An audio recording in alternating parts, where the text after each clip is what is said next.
Thank you for joining me. My name is Yoko. I have an organic raw food cafe in Melbourne, Australia. But this is a place I talk about my thoughts, my opinions, and what's been happening around me. So it's like my personal video diary to myself and to people who are watching.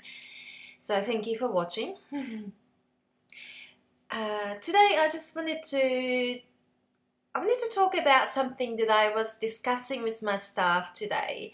She is from America. She's actually leaving soon to go traveling. And we're talking about ethics, the work ethics of mainly different nationalities. But I don't want to generalize people. So maybe I'll just talk about, let's say different work ethics for different people. Where I come from, or like how I grew up, I used to watch my dad work really, really hard. Well, I'm from Japan, so my dad used to, go to work about 7:30 maybe in the morning and didn't come home till like 2 o'clock in the morning. So I didn't see him much, and he worked from Mondays to Saturdays, so 6 days a week. As I got older, maybe when I was about 13, 14, he used to come home around like a dinner time, and we have dinner together, and I say 6:30 or 7 o'clock, and he used to go back to work and do some office work and paperwork and things like that. So I used to see people around me work quite hard, and that's what I kind of believe that everyone did. When I went to New Zealand, when I went to New Zealand when I was 15, and even though my parents were sending me some money because I was 15 and I was going to high school and stuff, and I could not really support myself.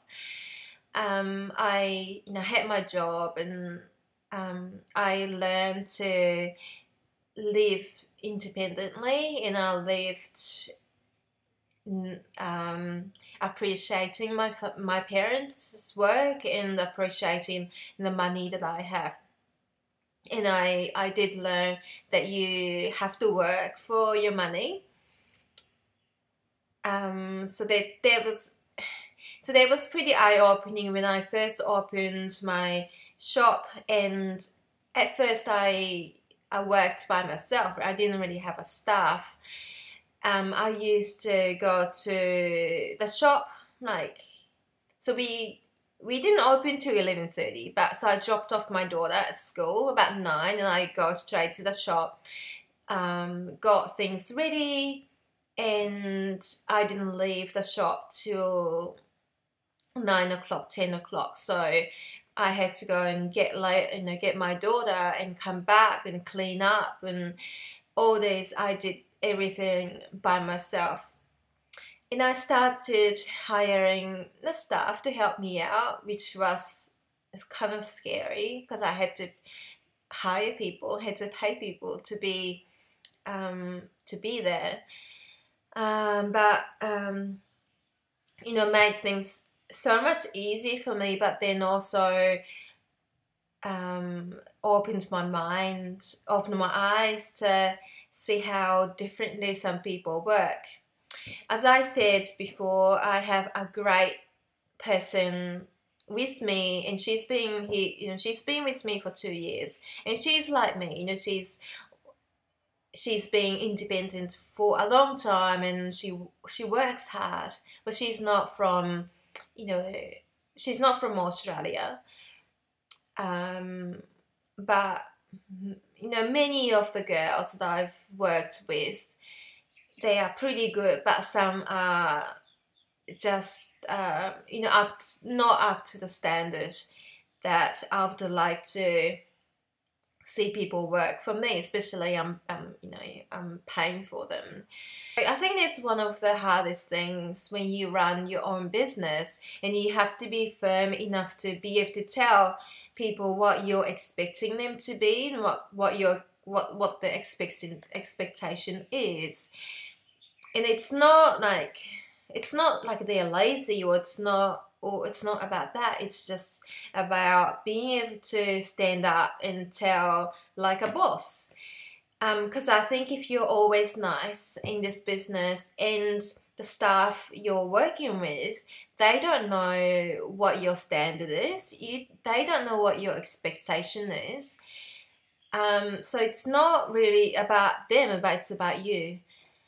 So, like, there's so many things that I have to learn along the way having my own business, but this is, I think, one of the largest things that I've learned. I'm still learning. Like, I still feel not guilty. Like, I feel anxious maybe about telling or asking or teaching or training people to work the way I do, or work the way I expect them to do. But that's what you need to do, so that they have the clear guideline. So that was it for today. Hope you got something out of this. And if you like to comment below, I would love to hear your thoughts. Thank you. See you soon. Bye.